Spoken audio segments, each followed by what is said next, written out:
सो देखो यहाँ पे जो क्वेश्चन चल रहा है यहाँ पे एग्जाम रिलेवेंट अकॉर्डिंग, जैसे कि आपके एग्जाम पे जो क्वेश्चंस बन सकते हैं वही क्वेश्चंस मैं एक्सपेक्टेड सीरीज यहाँ पे लेके आ रहा हूँ। This is the part 5 of physics and this is Anshu. Without wasting lots of time video start करते हैं। जैसा भी वीडियो लगे कमेंट में कमेंट करके बता सकते हो। इससे पहले मैंने पार्ट 4 एक्सपेक्टेड सीरीज के करा दिए हैं, लिंक आई बटन पे दे दूंगा। उसके बाद नेक्स्ट थिंग बता देता हूँ, मैंने लूसेंट फुल क्रैश कोर्स के रूप में फिनिश किया है। अगर नहीं कंप्लीट किया तो उसे भी देख लो, जिससे आपको 15+ नंबर आई थिंक लगता है मैं 15+ आपका इजीली करा दूंगा। आपको कोई भी टेंशन लेने का नीड नहीं है।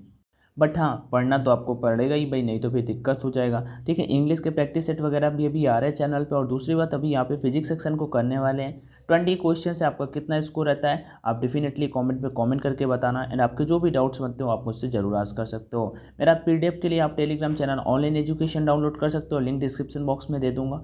या फिर आप टेलीग्राम पे सर्च कर लेना। कोई डाउट हो तो आप इंस्टाग्राम पे मेल कर सकते हो, चौहानंशु29 के नाम से मीन्स मैसेज कर सकते हो। This is the part 5। चलो स्टार्ट करते हैं क्वेश्चन नंबर फर्स्ट से।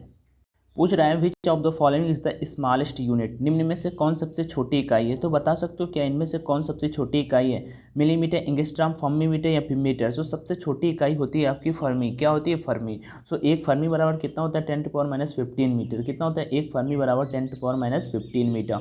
नेक्स्ट क्वेश्चन नंबर सेकंड बढ़ते हैं। Ampere hour is the unit of, ampere घंटा किसका इकाई होता है। तो आपने पढ़ा होगा, सिंपल से यहाँ पे बताता हूँ, विद्युत धारा का। किसका? विद्युत धारा का। Means right answer of option number ए। इसका फार्मूला मैं आपको बता देता हूँ।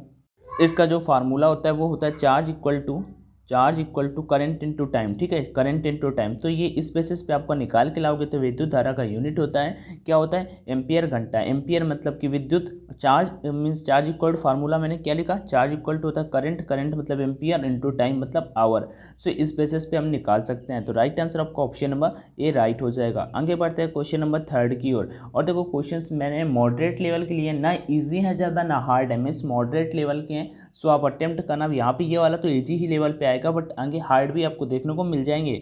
सो क्वेश्चन है 1 फेम्टोमीटर इज इक्विवेलेंट टू, मीन्स एक फेम्टोमीटर किसके बराबर होता है? 10⁻15 के, 10⁻−15 के, 10⁻12 मीटर के, या फिर 10⁻12 मीटर के। सो क्वेश्चन नंबर 13 का थर्ड का राइट आंसर आपको बता दे तो बी नंबर होगा, 10⁻−15 मीटर के।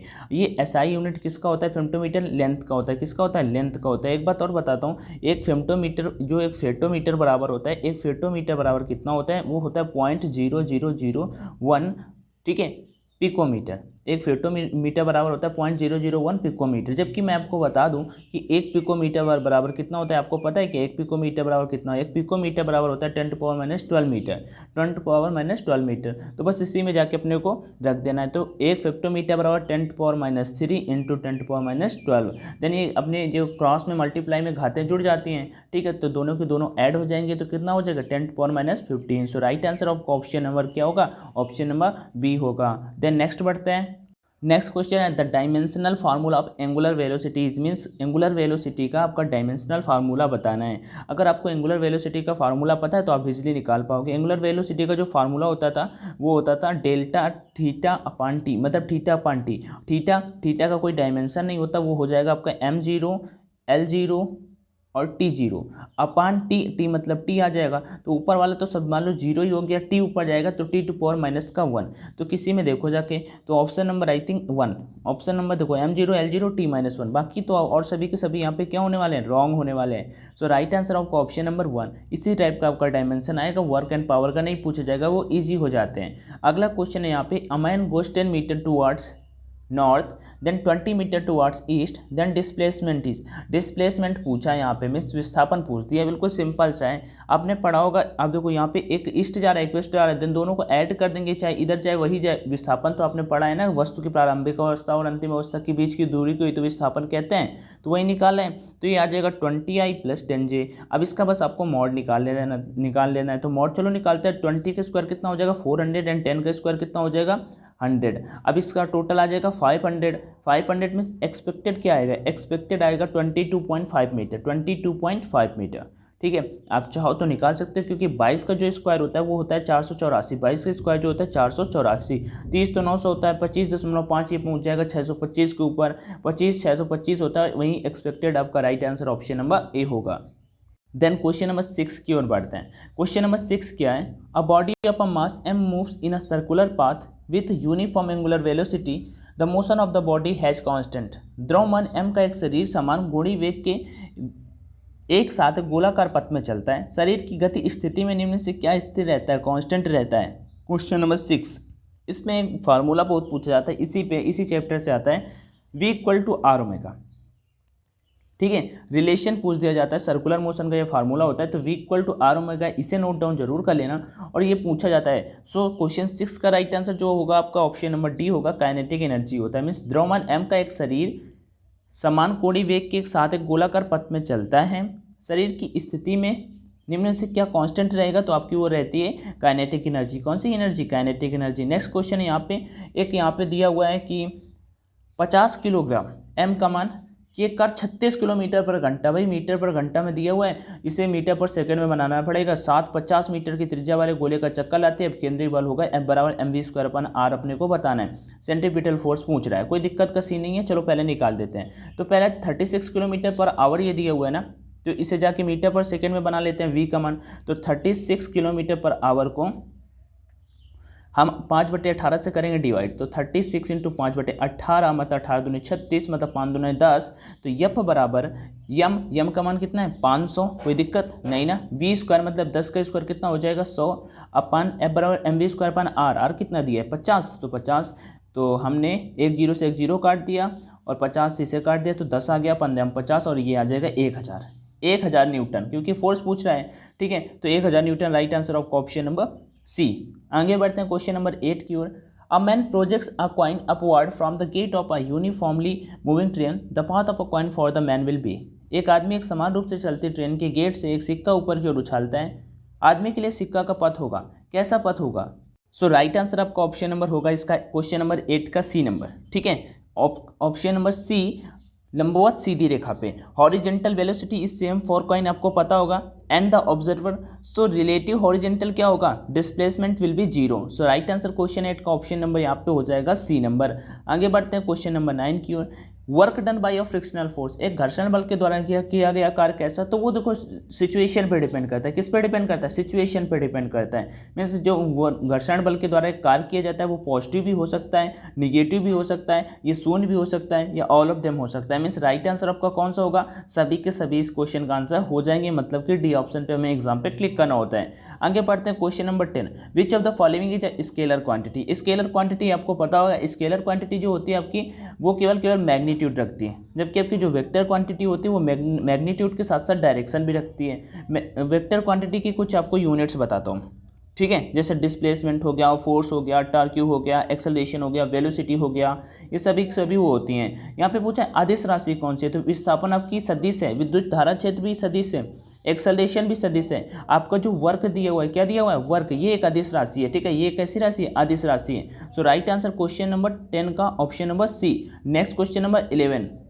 क्वेश्चन नंबर 11 क्या है कि अप्रत्यास्थ संघटन में क्या संरक्षित रहता है। सो अप्रत्यास्थ संघटन में जो संरक्षित रहता है वो आपको होता है मोमेंटम। क्या होता है, मोमेंटम होता है। आगे बढ़ते हैं क्वेश्चन नंबर 12।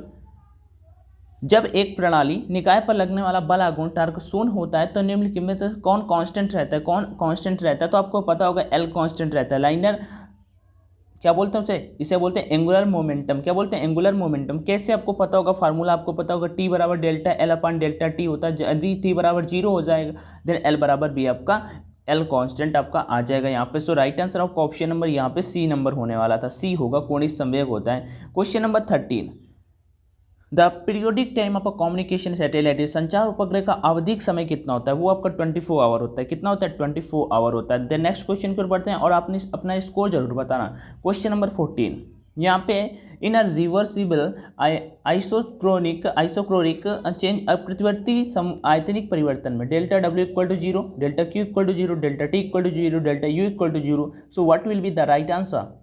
इसका राइट आंसर आपका ऑप्शन नंबर ए हो जाएगा। ठीक है, डेल्टा डब्ल्यू इक्वल टू 0, आपको पता होगा कि डेल्टा वी इक्वल टू 0 होता है। Then P into delta V बराबर कितना होता है, 0, तो डेल्टा डब्ल्यू बराबर भी कितना होता है, 0। सो राइट आंसर आपका क्वेश्चन नंबर 14 का option number A. Then next question की ओर बढ़ते हैं, उससे पहले मैं आपको कुछ बता देता हूँ चल के। देखो, आप में से जितने भी लोग परीक्षा पे टेस्ट लगा रहे हो अच्छी बात है, नहीं लगा रहे हो तो मैं रिकमेंड करूंगा भाई जरूर लगाओ जाके, क्योंकि एग्जाम के लिए काउंटिंग के मेरे अकॉर्डिंग 43 डेज बचे हुए हैं। कितने डेज बचे हुए हैं, 43 डेज। अगर इन 43 डेज पे अगर आप ऑनलाइन टेस्ट लगाओगे तो आप जान पाओगे कि हाँ आपकी प्रिपरेशन कैसी है, आप कितना ऑनलाइन एग्जाम पे कर पा रहे हो। क्योंकि अभी तक आप ऑनलाइन पढ़ते आ रहे थे, अभी आप ऑफलाइन टेस्ट लगाओगे तो आपको दिक्कत होने वाला है। तो मेरे पॉइंट ऑफ व्यू से ऑनलाइन लगाने के फायदे क्या है, पहला नंबर तो आप टाइम मैनेज करना सीख जाओगे कि एग्जाम पे कैसे टाइम मैनेज करना है, क्योंकि आपका एग्जाम ऑनलाइन होना है। दूसरी बात यहाँ पे अभी क्या है, अपना कूपन कोड ऑनलाइन D50 वाला ऑफर चल रहा है। जब कभी भी यहाँ पे ऑफर आपको वैलिड ना हो, जब कभी भी आप टेस्ट देखो तो ये ना हो तो ऑनलाइन D40 डाल देना, तब भी आपको 40% का डिस्काउंट मिल जाएगा। उसमें है क्या, टेस्ट सीरीज में मैं आपको बताता हूँ। क्वेश्चंस बोथ लैंग्वेज पे आपको अवेलेबल दिख जाएंगे। उसके बाद वहाँ पे निगेटिव मार्किंग है same to same exam pattern पे। अगर आप यहाँ पे अच्छा स्कोर करते हैं डेफिनेटली आप वहाँ पे भी अच्छा स्कोर कर पाओगे। और कूपन कोड अपना डालने से भाई मैंने करा के दिया। हाँ, सबसे बड़ी बात, जो 30 टेस्ट थे अभी मैंने 40 करा दिए। सबसे पहले मैंने ही अपने चैनल पे बताया था, मैंने उनसे बात किया था सर ऐसा कुछ करो, ठीक है। सो उन्होंने ऐसा कराया, डेफिनेटली आपके लिए हेल्पफुल हो सकता है। कुछ भी दिक्कत है अपना नंबर कमेंट करना, मैं आपसे कॉल पे बात कर लूँगा बाई करते समय किसी भी टाइप का। ओके, देन चलते हैं। बाई करते समय कूपन कोड का एक ऑप्शन आएगा, वहाँ पे ये डाल देना ऑनलाइन D50, तो आपको 50% का ऑफ मिल जाएगा अभी। और बाकी लगाओ, बिकॉज ऑफलाइन से ऑनलाइन बेटर है और सब कुछ आपका ऑनलाइन ही आगे होने वाला है। बाकी आप सभी बहुत समझदार हो, कोई दिक्कत है तो बता सकते हो, जरूर मैं आपका इश्यू सॉल्व करूंगा। देन नेक्स्ट बढ़ते हैं। Next question number 15। A pin और a needle floats on the surface of water, the reason for this is. एक पिन या एक सुई पानी की सतह पर तैरती है, इसका कारण क्या है। सिंपल सा है, सरफेस टेंशन के कारण तैरती है। किसके कारण तैरती है, सरफेस टेंशन के कारण तैरती है। Question number 16। सूखे बालों में कंघी चलाने से कागज के छोटे छोटे टुकड़े आकर्षित होते हैं, इसका कारण क्या है। सो आपको पता होगा कि जब हम कंघी चलाते हैं तो वो चार्ज, फ्रिक्शन वाला चार्ज अट्रैक्ट करती है, इंक्रीज करती है। सो वही आंसर आपका होगा। 16 का राइट आंसर कौन सा होगा मैं बताता हूँ। राइट आंसर आपका ऑप्शन नंबर सी होगा। कौन सा होगा, ऑप्शन नंबर सी। क्या होगा, the atom is the paper get polarised by the charge comb, means कागज में परमाणुओं को आवेशित कंघी द्वारा ध्रुवीकृत किया जा सकता है, ठीक है, ध्रुवीकृत किया जा सकता है। सो क्वेश्चन 16 का राइट आंसर आपका ऑप्शन नंबर सी। अभी नेक्स्ट क्वेश्चन फिर बढ़ते हैं। क्वेश्चन 17 नंबर कि डिस्चार्ज ट्यूब का प्रतिरोध होता है। डिस्चार्ज ट्यूब का प्रतिरोध क्या होता है, ओमिक, गैर ओमिक, या फिर A&B या फिर 0। तो आपका जो डिस्चार्ज ट्यूब का रेजिस्टेंस होता है वो आपका गैर ओमिक होता है। क्या होता है, गैर ओमिक होता है। देन नेक्स्ट क्वेश्चन की ओर बढ़ते हैं। क्वेश्चन नंबर 18, ये आपको बताना कमेंट में कमेंट करके कि ए और बी के बीच समतुल्य प्रतिरोध होगा। बेसिकली मैंने कल आपको ये वाला ऐसा एक कराया भी था, बट वो उसमें सीरीज में था और यहाँ पे सीरीज में नहीं है, यहाँ पे रेजिस्टेंस पे कर दिया गया है। बट आप इजीली कर पाओगे, बस आपको फार्मूले पता होने चाहिए। सीरीज के लिए उसमें फार्मूला 1/c बराबर 1/c1 प्लस 1/c2 होता था, और पैरेलल के लिए R बराबर R1 plus R2, sorry C बराबर C1 प्लस C2 होता था। तो ये वो इसका जस्ट अपोजिट, क्योंकि यहाँ पे रेजिस्टेंस है, ये वाला करना है। तो इसका डेफिनेटली आप आंसर बताना, कमेंट मतलब इसका स्क्रीनशॉट निकाल लेना, और बाकी टेलीग्राम में इसका PDF भी आपको दे दूंगा। आगे बढ़ते हैं क्वेश्चन नंबर 19 की ओर। ये आपके ऑप्शन है 1/5, 1 से 1/4 एंड 2 से 1/3, 3 से 1/2।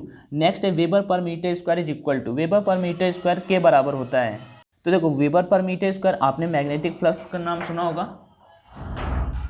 सो मैग्नेटिक फ्लक्स का जो अपना फार्मूला होता है वो क्या होता है, magnetic flux equal to phi equal to होता है B डॉट ए, ठीक है। B जहाँ पे आपका मैग्नेटिक फील्ड होता है और A आपका मीन्स एरिया होता है। तो देखो B का अपना पूछ रहा है तो B बराबर आएगा फाई अपन A, ठीक है। फाई मतलब कि वेबर और per metre square, weber per metre square मतलब कि आपका इसका जो यूनिट हो जाएगा वो हो जाएगा टेस्ला। क्या हो जाएगा, टेस्ला। क्वेश्चन नंबर 19 का right answer option number C। Last question आज का है 20। लेंज का नियम किस परिणाम की परिभाषा देता है। मैंने बहुत बार बताया लेंज का नियम ऊर्जा फैराडे के दूसरे नियम पे डिपेंड करता है, मतलब फैराडे का दूसरा नियम ही लेंज का द्वितीय नियम होता है, और यह ऊर्जा संरक्षण के सिद्धांत पे कार्य करता है। ऊर्जा संरक्षण का नियम वही होता है, energy neither created nor be destroyed, it can be convert into one place to another place, same like a soul. So guys if you have any query definitely you can ask me in comment section, and video share करना। बाकी take care, जय Hind, bye bye.